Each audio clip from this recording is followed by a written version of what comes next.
We are going to have a double Parsha today. Parshas Behar, Bechukatai, which are the last two Parshas in the book of Vayikra. And really they should be learnt really as one Parsha. This year is not a leap year, so we do both together. In a leap year we separate them, but really they're thematically linked together. And we'll see exactly how they all connect. Parshas Behar, the primary subject, is the law of Shemitah. In biblical times, the Torah tells us that for 6 years, Chai, can you get me a chumash? By the way, it should be in the other room. The Torah says, it's in the other room. I don't think you have one there. Yeah, okay, there's one there. Good. 6 years you will plow the land, you will harvest the land, you'll work on the land, and the seventh year, thank you, the seventh year we will let the land lay fallow. Now, more than just letting the land lay fallow, but what is the reward or the guarantee that you'll be able to perform this mitzvah properly? So the Chumash in Perek Chaf Hey, Pasuk Chaf Aleph tells us, I will command my blessing on the earth in the 6th year, and the land will produce for 3 years. Because the Torah emphasizes the question people will ask, if I don't plant and harvest in the 7th year, we'll starve. Can you imagine the whole country, nobody plants? So what's going to happen? So God says, don't worry, I will give you a triple crop in advance. In advance. So it's not like if you suffered in year 7 and you had true faith in God, then in year 8 He'll give you a triple crop. That's not how it works. It's God says, don't worry, in year 6 I will give you a triple crop. So you will not need to work in the 7th year. Okay, that's a very unique mitzvah. This is one of the proofs that God wrote the Torah and not a human being. Because no human being who knows, remember, it's either God who's the creator of the heavens and earth and control the world wrote the Torah, or human beings pretending to be like God, faking out the whole world that there's a God, right? So if it would be human beings, they would never make such a mitzvah. You can't make such a mitzvah. If you make a mitzvah guaranteeing a triple crop, one thing you know for sure, if you're a human being, is you cannot guarantee a triple crop. And the religion will last exactly how many years?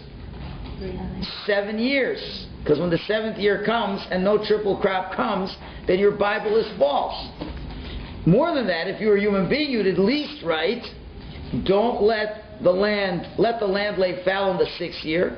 If you're good in the 7th year, if you're good Jews and you listen to what I said and you believed, then in the 8th year you get a triple crop.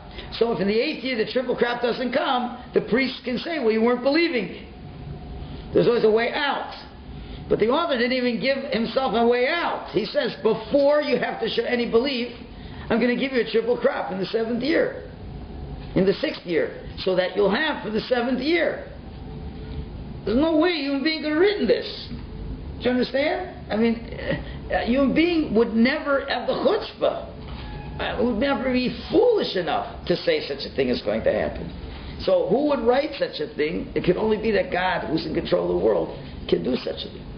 Was there a triple crop? Yes, we know. There were times when there were triple crops. We know that. And we have even contemporary miraculous stories that happened during a Shemitah year. But anyway, that's a side point. That's not the main point of the class. But the real question is, okay, so now that's in Parshas Behar. Behar, mainly the mitzvah of Shemitah. Now we go to Parshas Bechukatai, and the main theme of Bechukatai means my statutes. It says, God says, if you follow all my statutes and my commandments, everything will be good.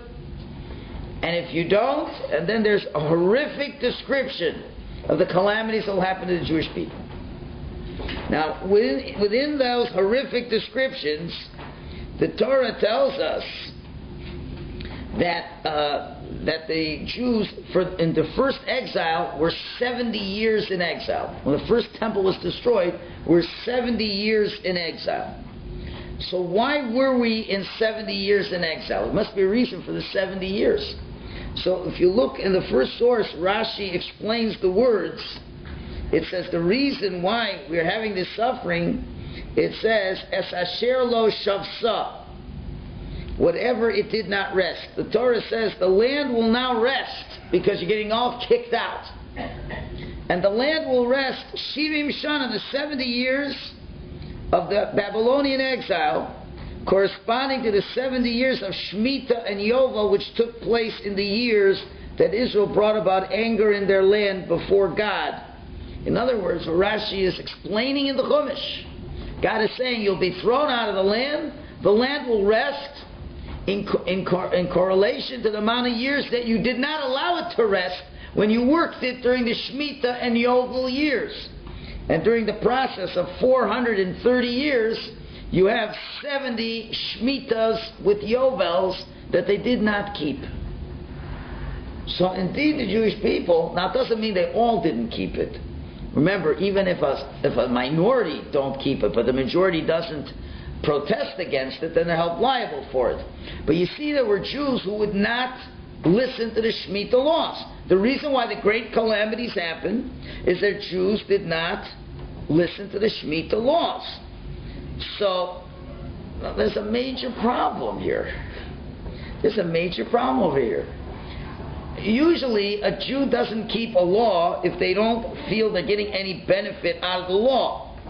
If you have a mitzvah that does not have a direct benefit, we can understand why a Jew wouldn't do it. Right? So let's say put on tefillin. Put on tefillin, and guess what? Hashem says, you know, it's a nice mitzvah. You'll get reward in the world to come.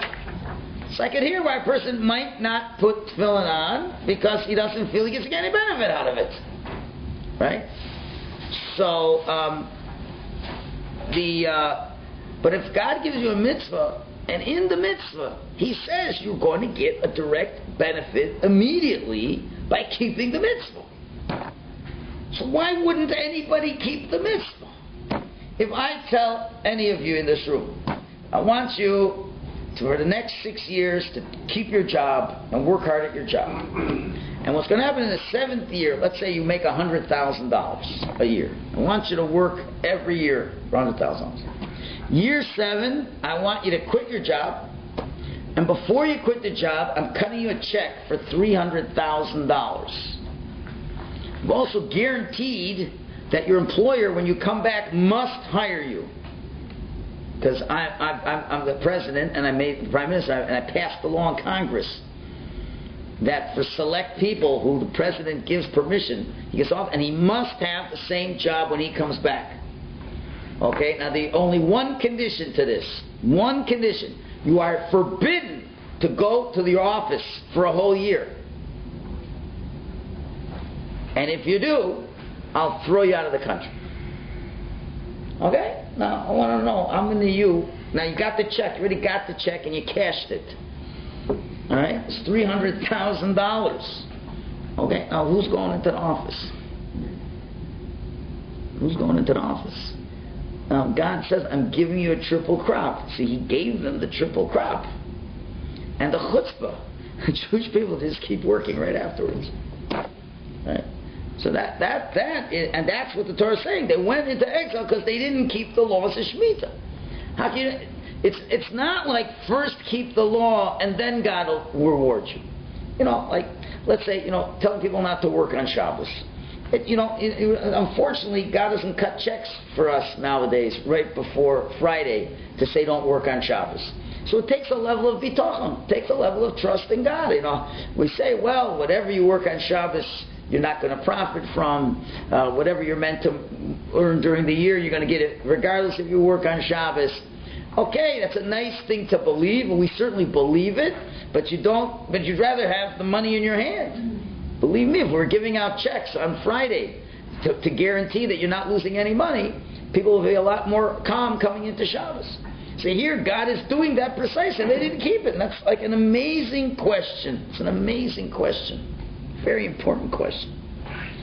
Now, second point is, so now we say that the calamities come. So why did the calamities come according to the text and Rashi? So we have a very interesting Rashi, the second source. The second source on the words V'im lo tishma'uli. If you don't listen to me, then all these calamities are going to happen. So Rashi says, what does it mean you didn't listen to me? Lios amelim baTorah. To be laboring in the Torah. And then Rashi goes through a long explanation to prove that that's what it means. You would have thought that maybe you don't listen to me means you don't do the mitzvahs. Well, you can't say that because the next clause of the verse says, and you don't do the mitzvahs. So it can't mean if you don't listen to me means you don't do the mitzvahs. So the next clause says you don't do the mitzvahs. So what does it mean you don't listen to me? It means you're not being amelim baTorah. You're not laboring in Torah, engrossed in Torah study. If you're not engrossed in Torah study, then all the curses, all the calamities are going to come upon you. So the problem is, well, let's make up our mind. What is it? The Parsha begins, if you're not engrossed in Torah study, the calamity is going to happen. And then in the middle of the calamities, it says, and it's going to be so many years because you didn't keep the mitzvah Shemitah. So the question is it because you didn't keep the mitzvah of Shemitah? Or is it because you didn't engage in Torah study? Or what? What's going on over there? Okay, that's another very important question. Okay, one more question. Maybe two more questions. Why? What is the reason for keeping this mitzvah? What is the reason for the mitzvah of Shemitah? So Maimonides, in his Sefer Mor Nevuchim, says a very intriguing answer. He says, in order to give more power to the land, so that the land will be healthy. And what we're saying basically is that Torah is introducing the concept of rotation of crops, but in a drastic way. I don't know if in the times of the Bible, 300 years ago, the farmers knew this yet. I don't know. But it makes sense. If you don't work the land for a full year, the land rests and will be able to produce afterwards. So it would seem from the simple reading of the Rambam that you should, in order to take care of the land should have the strength to give. To which the commentaries pelt him with many, many questions. Number one, if the whole point is to let the land rest. So now, if the Jews sin and they don't let the land rest, what should the punishment be? Well, what is the punishment? Exile. But what would make more sense for the punishment to be? The point of the mitzvah is to make the land rest, right? So now, if you're just working straight year after year after year, what would be the simple, natural consequence punishment? The land would produce less. That's all. We've been working the land for 26 years. We've now only made 1/10 of the crop we made before, and that'll be a very simple, natural consequence punishment. If the point is to keep the land strong, that should be the punishment. Why send them into exile? Number two, the Torah in Pasuk Beis, when it says to keep the Shemitah, it says it's a Shabbos LaHashem. It's a day of rest for Hashem. According to the Rambam, it's not for Hashem, it's for the land. Okay. And that's enough of those. There's more, but that's enough in that area. Okay. One more. We'll throw one more question is, because I know I don't have about 10 questions here, but I don't have time to get through them all. Another question is, it says in Parshas Behar, the beginning of Behar, it says, Vayidaber Hashem al Moshe Behar Sinai Lemor. Hashem spoke to Moshe at Mount Sinai saying, and then he gives the mitzvah of Shemitah. So the famous question that is asked, didn't God give source number 4? Source number 4. So Rashi brings out, Ma'inin Shemitah Eitzel Har Sinai. What's the matter of Shemitah doing next to Mount Sinai? In other words, why is the Torah specifically saying, this is what Hashem said to Moshe at Mount Sinai? It doesn't say it by any other mitzvah. All the other mitzvahs says, God said to Moshe the following. God said to Moshe the following. Here it says, God said to Moshe on Mount Sinai the following. So why is it connected to Shemitah? So the answer to Rashi says, aren't all the mitzvahs given at Sinai? Rashi says, just like all the details of Shemitah were given at Sinai, so too all the other details of all the other mitzvahs were given at Sinai. And the answer just begs the question. So, okay, we could have picked another mitzvah and said, just like another mitzvah, we could pick tefillin. Just like all the details of tefillin were mentioned at Sinai, so all the details of other mitzvahs were mentioned by Sinai. So why is there such a special connection of Shemitah to Sinai more so than any other mitzvah? Okay, there's a lot more questions, but we're going to leave it at this. So let us go through a very fundamental point of human nature and see what the Torah, how the Torah is trying to shape and focus the way we should be thinking as people. What is one of the greatest needs that every human being has? Well, let's start from very simple. A person has a deep need to feel that he or she exists and is a somebody. Right? If there's some kind of self-esteem. Right? Now, self-esteem is not an easy thing to achieve, especially if you're a thinking person. Why? If you're a thinking person who really understands what's going on, it's not such a simple thing. Why? Because if you think about it, let's say you get your self-esteem because you happen to be very strong. All right? Now, the truth of the matter is, if you think about it, what made you strong? God made you strong. Right? So it's not you, it's God. Right? And the truth is, if anybody thinks a little bit, you realize that Hashem gave you everything. So Hashem gives you everything. How do you feel that you have any sense of existence? And God made us this way. We have to feel that we are worthwhile. There's something about us that makes us worthwhile. You have to have some sense of self. So what is the most common way for a person to feel they have a sense of self? Considering the fact that if you sit around and do nothing, you will die. Right? You will die. You won't. You just sit here and just stay in your house for a week or two. You will die. Right? So a person, the easiest way to feel a sense of existence is by producing something, by accomplishing something. When I produce something, I feel now I'm somebody important, because production is what I have done, and it's the work products of my hands. If I'm not working and somebody's feeding me, I feel terrible. I'm nothing. But if I'm working and I granted, Hashem created me, but now I am taking the initiative to go out and do something with my life and to create something and to make something, now I feel that I've accomplished something and I feel good about myself. And that comes from God's giving us an ability to make a free will choice. And without choices, we wouldn't have done anything. So everybody needs to feel a sense of accomplishment. Okay. So now, where will a sense of accomplishment usually come from? So generally, it comes from the ability to produce income or to sustain oneself. Sustain yourself. You go to work, you make money, and through the work and the money you get, you now are able to take care of yourself, and you feel good about yourself that I am producing enough to take care of myself, and let's say, and for my spouse and for my children, and you get a very good feeling that now I am something. I'm a somebody. I'm able to do something, and from what I create, I'm able to survive.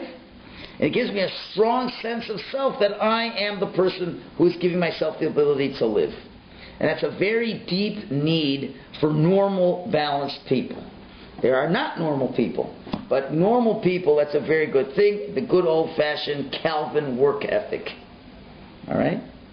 Now, would you agree? Would you agree to that point? And that's a very nice way for most human beings to live. I'm going to tell you the whole message of the class right up front. Instead of holding in suspense. The whole mitzvah of Shemitah is to teach us one thing, that that's not true.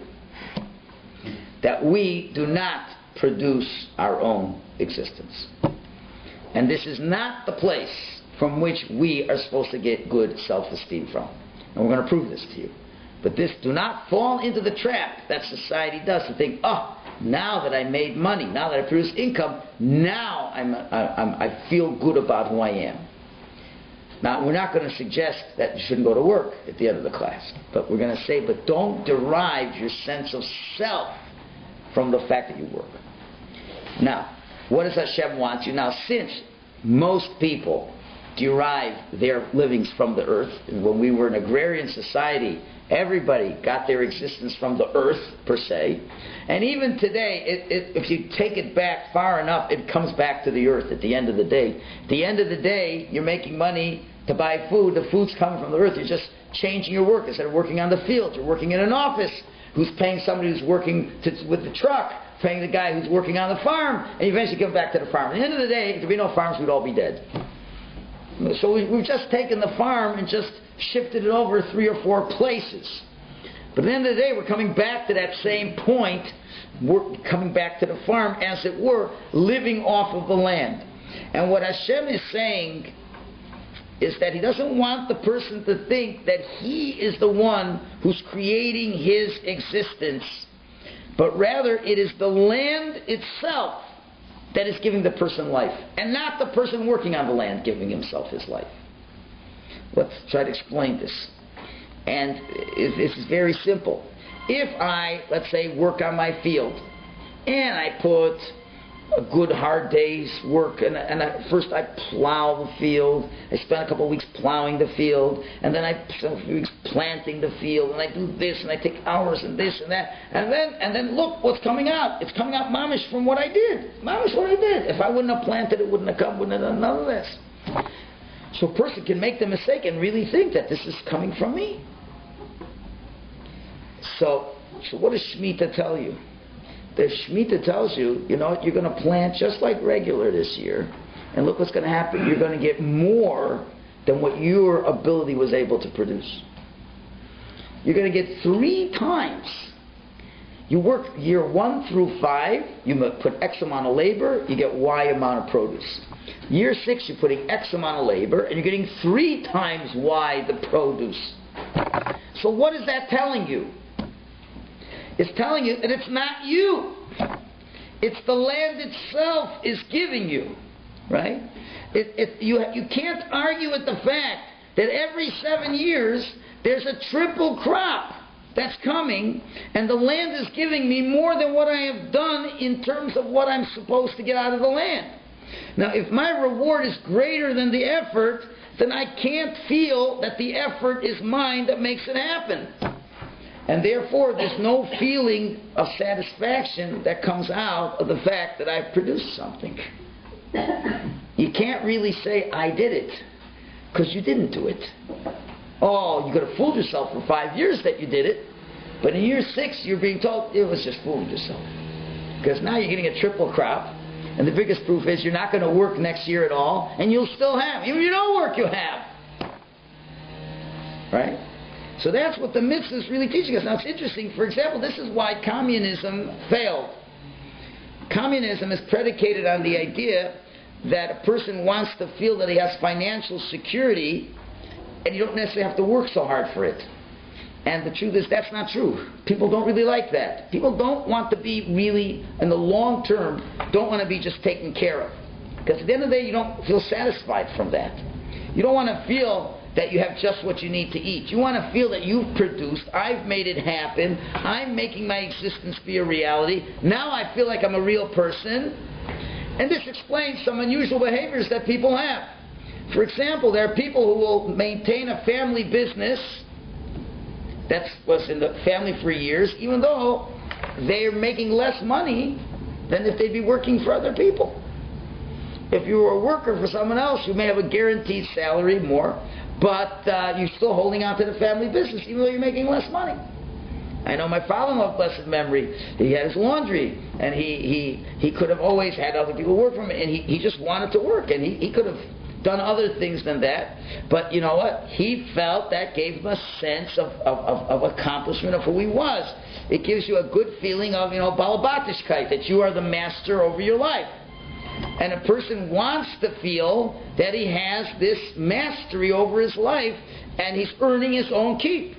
And when you're the owner, you feel much more in control of your destiny than if you're a worker for somebody else. Even though King Shlomo says that how sweet is the sleep of a worker. Because if it's not your business, you don't care, you go to sleep, you know the check's coming, there's nothing to worry about. The owner never sleeps.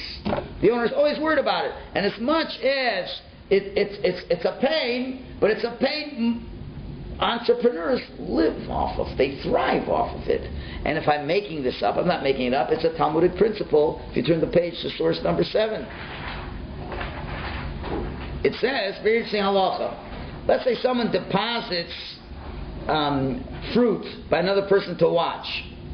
And he's going to come back in a certain period of time. Now you're the guardian, and the fruit is beginning to spoil. So what are you supposed to do? So there's a whole discussion in Talmud. Should you sell it? And then you hold on to the money. When the guy comes, you give him the money or not. There's a whole discussion in the Talmud. There's an argument over there. One opinion says you can't touch it. You got to let it spoil to a certain degree until almost the whole thing's gone. Then you sell it. Another rabbi says, no, sell it right away. As soon as you see it's beginning to get bad, sell it right away. But there's an opinion that says, don't sell it right away. You want to say, what? How could that make any sense? What do you mean don't sell it right away? As soon as you see it's starting to decline, sell it. You maybe will get a 5% loss. The other guy says, no, you got to let it really go bad for quite a while before you sell it. So why? So Morris is a very important principle. The neighbor of Kahana. A man prefers a kav of his own, a kav is a measurement, a kav of his own to 9 of his neighbors. Adam writes of a kav shalo yosa metisha kav shachavero. Person wants 1 part of what he worked at to make, then 9 parts of someone else. The Gemara says maybe it's a bit of an exaggeration. Maybe it's not exactly he should lose 90% of his profits. But one thing is for sure, the Talmud says, a person enjoys what he works at and what he gets. If any of you have a garden in your backyard, of course you all know that those tomatoes that you grew are the best in the world. Right? And it's very funny. You will eat the tomatoes, even though they might be a little bumpy and a little soggy and a little this, and you're going to tell me those are the most amazing tomatoes I've eaten in my life. That's what it is. He says, it's just, or corn. Make corn in your backyard. I remember there was a friend of mine once, he had his own garden, and he had a barbecue, and he made the corns. He says, these are the best corns I ever had in my life. I say, I had better than Sobeys, but I'm not going to just keep it to myself. But I can't blame him for feeling that way, because he's not tasting the corn, he's tasting his effort. His effort is making him feel that he's a person. So therefore, he has a tremendous feeling that comes out of that. The Talmud says there's a natural feeling for that. A healthy person would prefer to have that.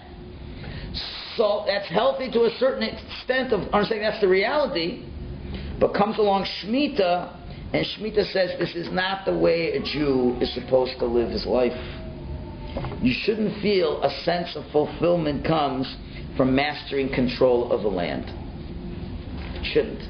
It's not the way. You have to we'll see what it is in a minute. But this is not the way you have to feel. So therefore what? You can't work. So now you understand. You understand now why would a person work during the Shemitah? Because he feels that he doesn't have any existence. The truth of the matter is, I don't know, we're a lazy generation. The whole this whole concept is a hard one to understand now, because the whole idea now is to not work and get money and to feel good about it, and that's why people are really miserable. The truth is, you never had a more miserable generation of people in the history of the world than this generation, because the whole game plan is not to do anything and get money. Get rich quick schemes, right? At the end of the day, you really didn't do much to get rich. At the end of the day, you really don't have the right self-esteem. But people who really want to have a good sense of self-esteem, what they're going to do is they're going to say, I appreciate God, you want to give me more, but I still need to feel that I am the master of my life.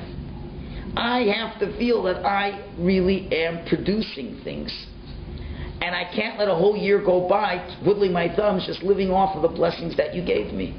And I'd rather work and get it done myself than have you give it to me.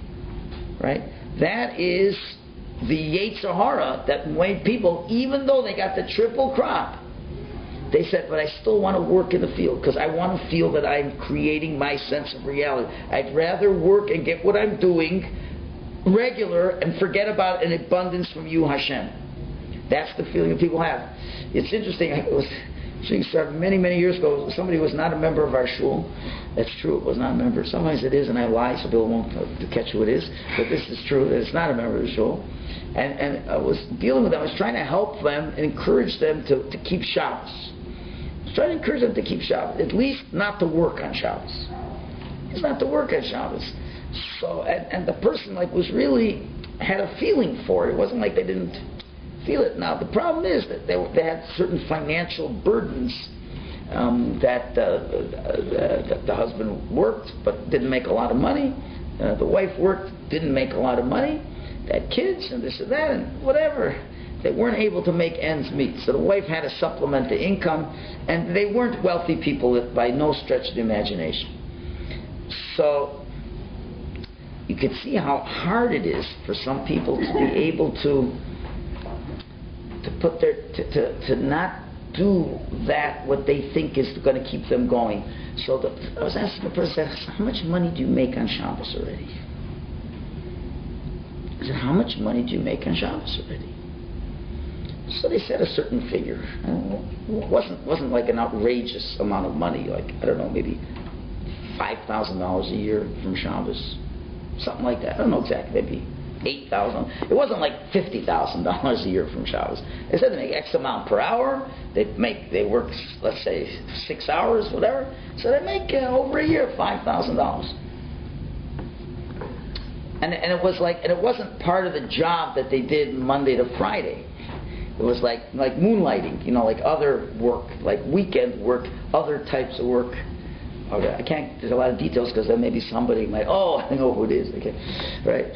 So I said to the person, and so I felt, and the person had gone to some classes and was to hear these ideas. It wasn't like I was going to somebody who's totally foreign to the idea. So then there was another project somebody in Shul needed someone to work on. So I said to the person, I'll tell you what, do me a favor, and don't work on Shabbos, and I'll pay you to not work on Shabbos. Okay? And the payment would be that I'd give you a different kind of work at a different time that you didn't have to do on Shabbos, which would be much easier, and you get the same money. And the person flatly said no. I thought for sure, because the person even kind of said that they wish they could keep Shabbos. It wasn't like I wasn't going to a secular person off the street and saying I'm paying you money to not work on Shabbos. That wasn't the case. Something that I had a connection with for quite a while, and I felt that now would be that, and a lot of things fell into place. I said, listen, you're making this money here. I got someone who's prepared. They don't know who the other person was. They're prepared to give you right here's $5,000. Don't work on Shabbos. And you'll do some very small work for that guy at another time, and you won't have to work on Shabbos. And the person said no.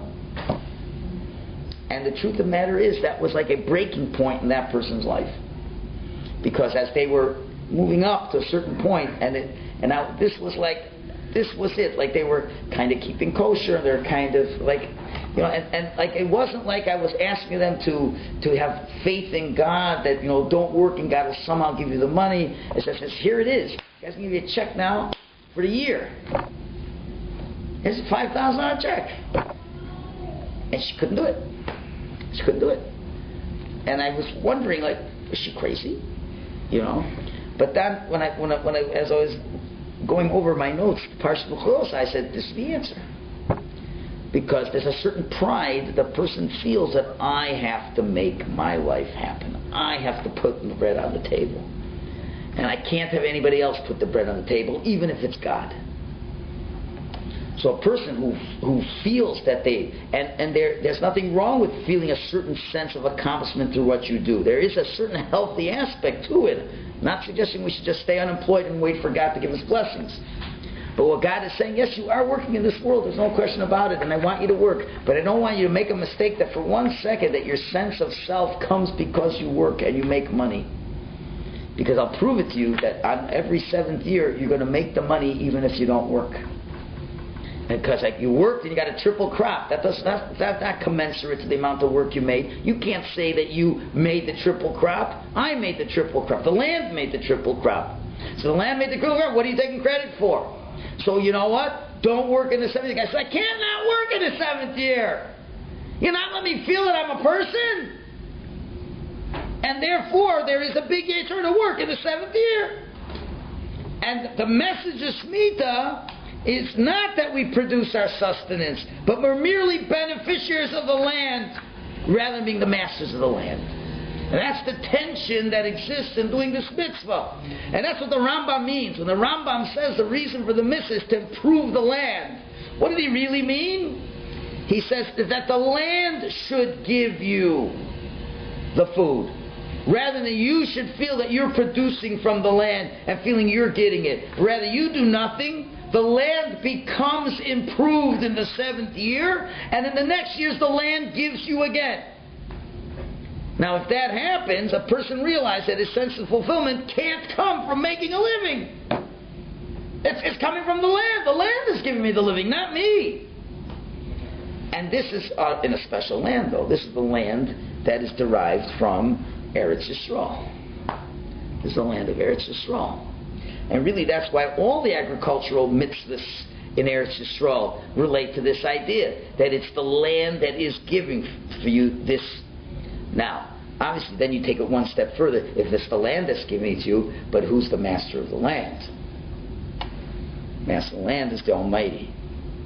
And really it's the Almighty who's giving you, and this is the most tangible, concrete connection to God in this world, is the land of Eretz Yisrael. Because the land of Eretz Yisrael is an unusually different, miraculous land than any other piece of real estate. That it acts as if it has a mind of its own. It acts and reacts to how the people live in that land. And so the ultimate reason why we're obliged to get from this land is because the Pasuk says it's a Shabbos LaShem. It's a day of rest for Hashem.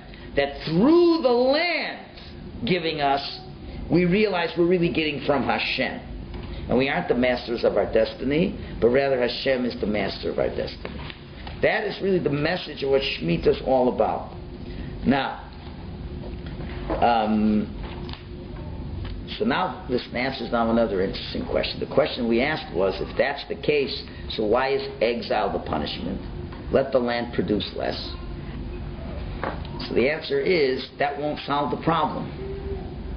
Because what will happen to the person who believes that he makes it happen, right? Let's say the guy, he works in the Shemitah year, right? He believes he makes it happen. So what are they going to do? We're going to punish him. What are they going to punish him? The land makes less. So now, what is the guy's going to respond? How's he going to respond? Is he going to say, oh, I'm a sinner, and that's why the land is producing less? What's the guy going to do? Work harder. He's going to work harder.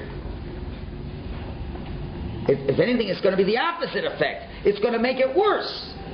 The guy said, I got to work during Shemitah because I don't want God to give me a handout. I want to be the master of my own destiny. And therefore, even if he gave me a triple crop, I refuse to acknowledge that came from God. And I'd rather acknowledge that it comes from me, and I'm going to work in the 7th year. And maybe you're making some extra money one year, maybe another cycle, but sooner or later it's going to catch up with you. And if we would say that just the land stops producing less, so what do? You work harder. Sounds like the economy now, doesn't it? You know, it's unfortunate that there are people who I know that have grown in their Yiddishkeit and they took on to not work on Shabbos. To not work on Shabbos. But when the economy tanked, unfortunately they didn't have the strength within themselves to stop working on Shabbos. You know, because they were making less money, they figured, well, if I'm making less money, now instead of realizing that God is controlling the economy, but instead of realizing it, they said, well, if I'm making less money, I have to work more. So unfortunately, they're starting to work on Shabbos. So that doesn't really help. So if the punishment would be that the land produces less, then it will backfire. God gives us punishments to learn from them, not to punish us. So if he makes the land work less, then the people are just going to work harder. If sometimes you have a business that's failing. Sometimes people aren't smart enough to know, you know what? It's not a good business. Let's get out of the business. No, you work 10 times harder to try to produce the same amount you had before. And it just get, because if my production determines my reality, then I'll just have to work harder to feel that my reality is a sense of reality. At the end of the day, I want to feel that I'm producing myself. I'm producing myself, and if that means I got to work harder, I'll work harder. As it was, I worked harder. I could have had the 7th year off, and I didn't want the 7th year off. So when I had an easy streak, I couldn't do it. Certainly when it's hard, I'm not going to do it. And I'll even work hard. So that wouldn't work. So how does going into exile make it any better? How does being thrown out of your land make it better? So the answer is, and again, this is hard for us to understand because the exile we're in is one of the most tricky exiles we've ever been in. But you just put yourself 200 years ago in a Polish Jew's shoes, you'll understand exactly what I'd be saying. You trace the history of the Jews. Never really felt secure anywhere, did we? Right? The whole point of Gullus means that everything we have is from the kindness of others. No Jew ever thought when he was in Poland or in Spain that this is their land. And in many countries you couldn't even own land, right? And they know the only reason we have anything is because the Queen and the King are allowing us to stay here. So what is the real message that Gullus, exile, is supposed to teach us? That we really can never provide for all our own needs. In Israel, I wasn't making my own needs. It was really the land through Hashem, but I didn't want to hear it then. And then it comes very gently and very nicely with a hug. Hashem says, my dear child, don't work. I'll take care of you. Just acknowledge that I'm doing it for you. That's all. And I'm not heavy-handed. Maybe you're a little nervous. Don't be nervous. I give you the triple crop in advance. Just say one thing. It's from me, not from you. That's all. That's all I want. Not so hard. No, it has to be me. It can't be anything. So, okay, you don't want to learn the lesson. You're going to have to learn the lesson. So now you're not in your country anymore. Now you're in Babylonia. You're in Spain. You're in Turkey, a place wherever you're at, and you know you don't have the same rights as anybody else. And now you know that whatever you have is only by the good grace of the other host country. And do you see how Jews were so delusional in the late 1800s and the early 1900s, how delusional they were to think that they were making their livelihoods in Germany? And all the years they invested to be like Germans because it's all coming from me? Right? We painfully understand that it's all up to what the other people want. It's never up to you. And we'd be just as delusional to believe that it could not happen again. It's very foolish. I don't want to scare anybody, but remember, Germany was as democratic as Canada was. Gave Germans as much right as Canadians, 100%. Right? And you see, even in Canada now, if you're a Jew in York University, you better take care of yourself. You don't have the same freedom and rights as other people have. Right? So, okay, we don't want to talk about it, get so scared and upset. I don't want to talk about it too much.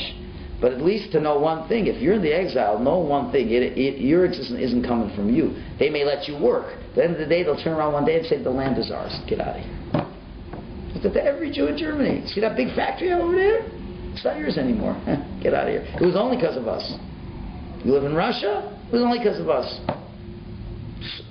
So one day it's going to happen. Don't get too upset when it happens, because God said they're going to turn a nice Barack Obama will socialize America. After all, we have to find a way to pay for all the people who can't work that I've made unemployed. I've taken out the entire middle class of America because I'm giving all the business to Toyota. So now I have to put you all on welfare. So I put you all on welfare. Now I got to take away all your land so I can pay for all this. Right? So when it happens, don't be surprised. So the last 2,000 years of our history has shown us that there's no such thing as security. Not only livelihood. You don't have a place to stand. The fact that for now there's this temporary illusion you can own a piece of real estate, that's an illusion. It's only as long as the government allows you to own that piece of real estate. You violate any tax laws, boom, your land's gone. All we have to do is make one law. One law says everyone can own land. Put 2 words, except Jews. Finished. You realize that's all it depends on. They just have to say it's not. If they say it's not yours, it's not yours. You have no one to argue with. What do you call the Charter of Rights? There are no Charter of Rights in Canada. Everybody knows that. The fact that the Christians get free schooling, they already tells us no Charter of Rights. They already told you you have to pay for your own education. You have no rights. Don't want to believe it. They call it a Charter of Rights, but it's not. So they can just put in any law to say, Jews are bad people, take away the land, finish. So at least, thank God it's okay, but don't be foolish enough to think that you're the one creating your parnasa. Don't be that foolish already. And if you're not, then God will say, okay, at least you're getting the message. Then maybe one day you'll deserve to go back to Eretz Yisrael. Right? So a person who violates the Shemitah says, I'm doing it on my own. Everything that happens when I produces. The Golos taking us out says, forget about producing your own livelihood. You don't even have a place to lie down that's yours. And that's because you didn't realize that it's coming from Hashem. So you don't have your own place in Golos as well. So that's why it makes sense we go into Golos. Now, of course, this all leaves us left with one massive question. The massive question is, okay, Rabbi, now that you took away my way of having any self-esteem, you've taken it all away from me, you've created a terrible vacuum, and God, in your Torah, you now are making me feel terrible about myself. Right? So what? Then that wouldn't be fair. That would be cruel from God. So where's my motivation to get up in the morning? So all I'm doing is just going through the motions, and you're telling me this is really all coming from you anyway. So what kind of game am I playing? And look what you did. You went and gave me a triple crop. I didn't do anything more. And I'm not going to work during Shemitah. So I realized that I'm really not doing anything. So how do I feel good about myself?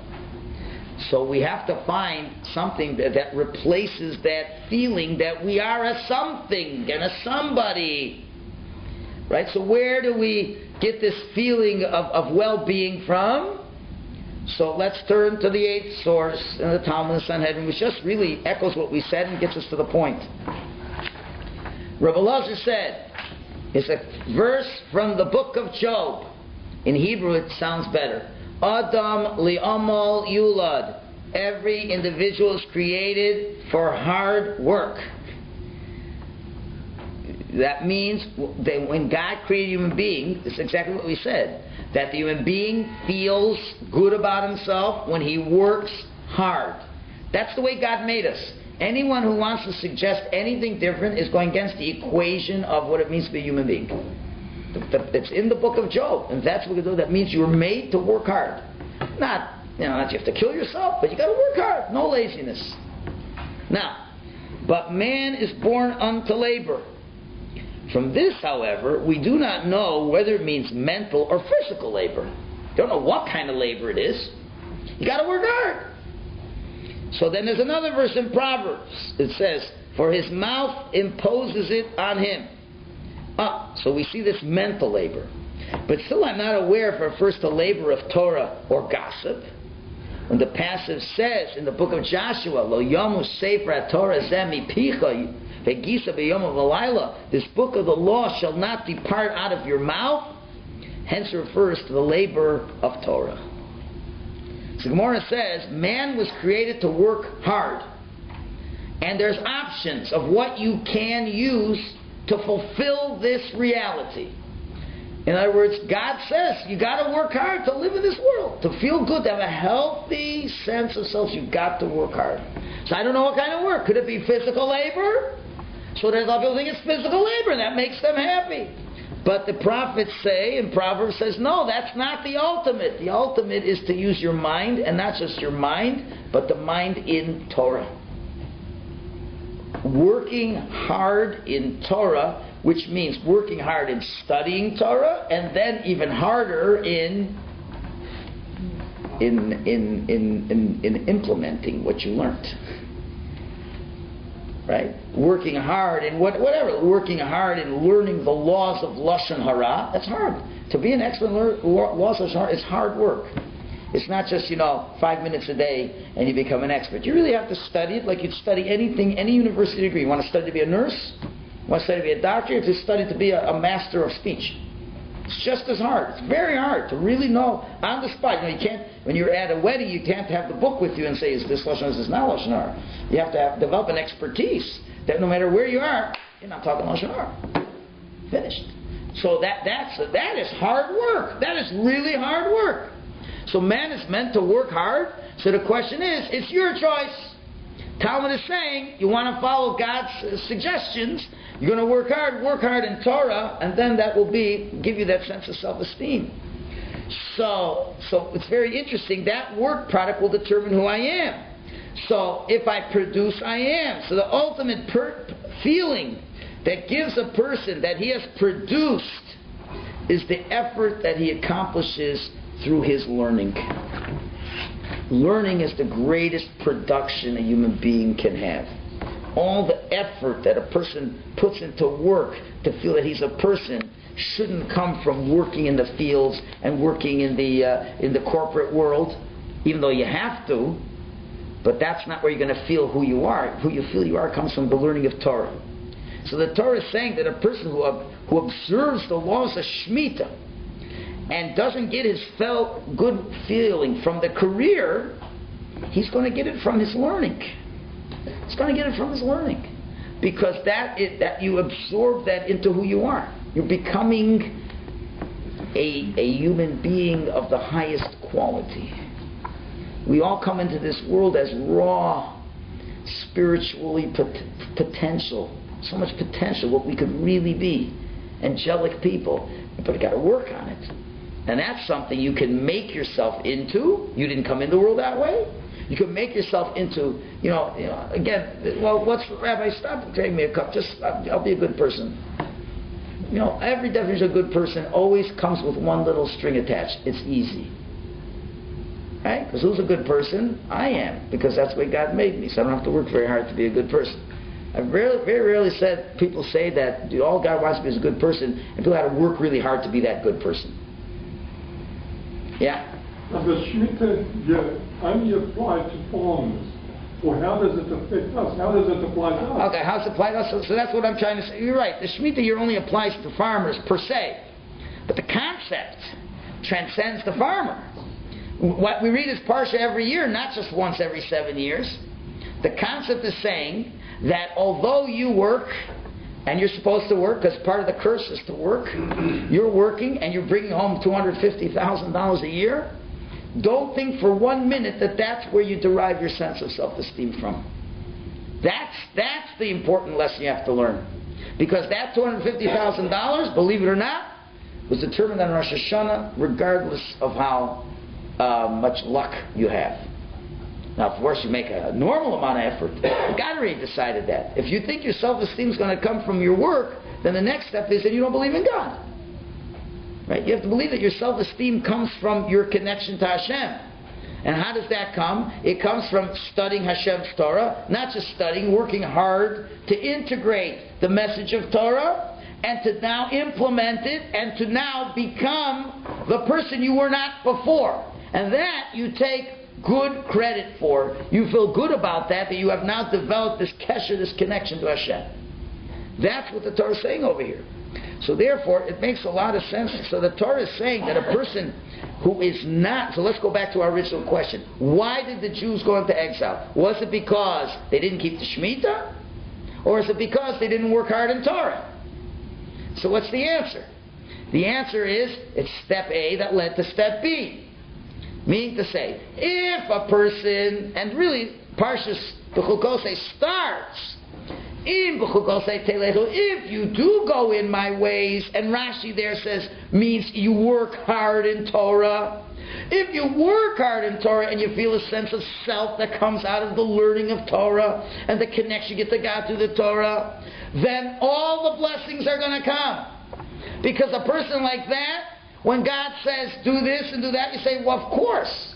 I trust you. I feel connected to you. And when God says, don't work on the farm, of course I'm not going to work on the farm. And I'm not working, I don't need to make the money to feel the sense of self. I feel it because I have a connection. I've cultivated my own personality to become a Jewish Torah personality. And that's what God wanted me to do. And I feel this connection to Hashem. And I feel amazing with that feeling. I feel so good about myself and who I am and what I've made myself into. I don't need to fall back to money to make that happen for me. But if you're not, and that's what the next Parsha says, the next part says, if you're not engrossed and working hard in Torah, so then what happens? And you need to find a place of self-esteem. And if the place of self-esteem is going to come by how much money you make, then there's no way you're ever going to want to keep Shemitah. Then there's no way you're going to want to keep Shemitah. So why did the Jews get kicked out of the land? Yes, it's because they didn't keep Shemitah. But why did they not want to keep Shemitah? Because they felt that only by working on the land will they have their sense of self-esteem. And if they had been toiling hard in Torah, that's where they would have got their sense of self-esteem. And if they would have had that, then they wouldn't have to feel compelled to work during the Shemitah. Right? And that's why it says the Shemitah is given by Har Sinai. What is the connection of Har Sinai to Shemitah? I mean to say, it's not, when we're learning Torah, the whole idea is that we're trying to feel this connection to what the Jewish people felt at Har Sinai. The Jewish people at Har Sinai, what was the real great thing of getting the Torah at Sinai? God presented Himself before us, and we felt a connection to God. We felt a closeness to God. And God says, if you want to feel this way, I'm giving you a Torah. If you study this Torah, you will always be able to feel this connection to me. And that's what we really celebrate on Shavuos. That's why these Parshas come right before Shavuos. So in order to observe the laws of Shemitah, we have to have this sense of being at the mountain of Sinai. That's what Shemitah has to do with Sinai. You have to feel a sense that, just like we all received the Torah, and when God gave us the Torah, He says, the only way you're going to feel fulfilled is through Torah. Everybody think, if you have a business, you feel good about it. So if the business is Torah business, then you feel good about it. You feel, this is my business. Look what I've produced. I know X amount of the Talmud. I'm a scholar in the Talmud. I've produced that I don't talk Lashon Hara anymore. Can you imagine? I'm the kind of person, and you look at other people. You know, look at people who are not careful in Lashon Hara. You feel sorry for them. You feel sorry for them. You're not angry at them, not even looking down at them. You feel sorry for them. Never. What do they have to their lives? All they can do is talk about other people. It's a rahmanas. I feel sad for them. And you can say, I used to be like that 20 years ago. And now, when I go to a place, my job is to make other people happy. Not to tear them down. You can say, wow, I really made something out of myself. My business has been successful. And my children don't talk Lashon Hara. And I say, well, it's a family business now. And they don't talk Lashon Hara, and they're charitable, and I'm charitable, and this and all. And I used to not be that way. So now don't you feel great about yourself? Do you now? And now if you don't make as much money at work, is it going to bother you that much? Of course, going to work, you see, where does going to work fit in? Going to work is one aspect of how I take Torah business and influence it to make my mundane business an extension of Torah business. So that when I'm in the business world, I take my Torah growth, that business, and a subsidiary, I think that's the right word, right? Subsidiary business under the Torah business happens to be my company that I make money from. But that company has to take orders from head office. And I'm the VP of the head office, and now everything that goes on in this business here is with no lying, no cheating, no trying to destroy the competition. Everyone has the right to make a living, and if we make a little less this year, it's not the end of the world. Someone else is entitled to make some money. And I don't get upset over it. And when it comes Shemitah, I don't have to work. And when it comes Shabbos, I don't have to work. Because I have a much bigger business that I feel so much good that it comes out of there. And that's what the Gemara says at the end. The Gemara says, Harotza lichios, a person wants to live, Yami says Asa should kill himself. What does that mean? The answer is, a person wants to make the best use of their energy, kill yourself, meaning say, use all the energy for Torah. Because that Torah that you have will never be taken away from you. In every exile we've been in, our enemies have been able to take away everything we had except one thing. One thing they could not take away from us was who we were and what we became. that no one can take from you. That you have forever. And can you imagine a guy who feels he gets a sense of self from the millions he's made, yeah? Then one day comes, he loses it all.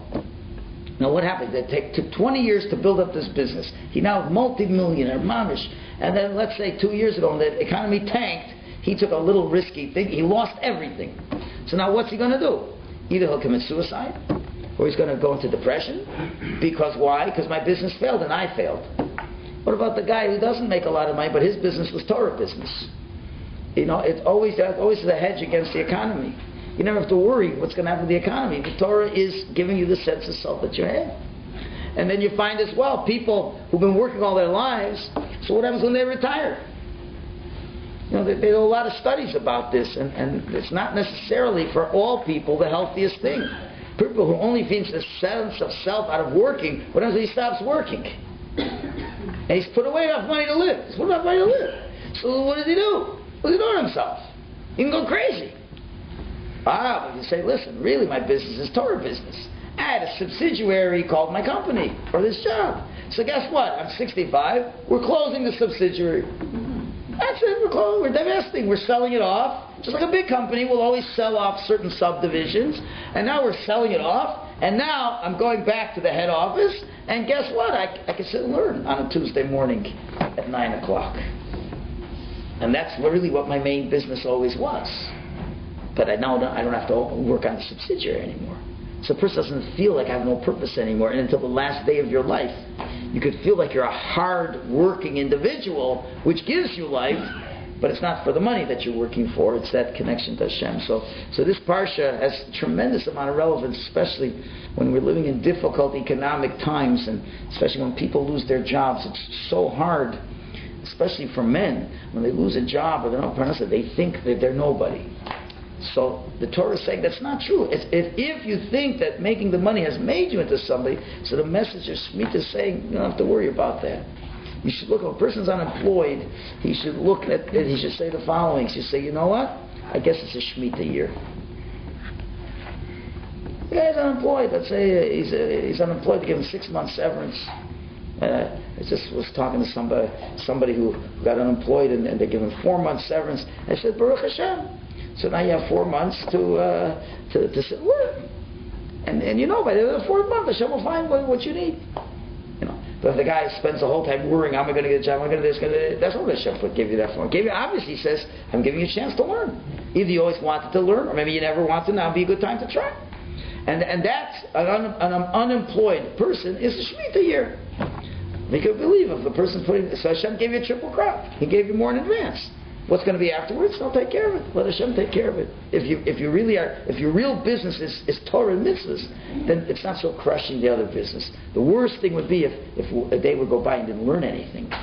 Then you say, the business was bad. It was a bad day of business. How's business? Terrible. I was so busy at the subsidiary the whole day, I couldn't even open up a chumash for an hour.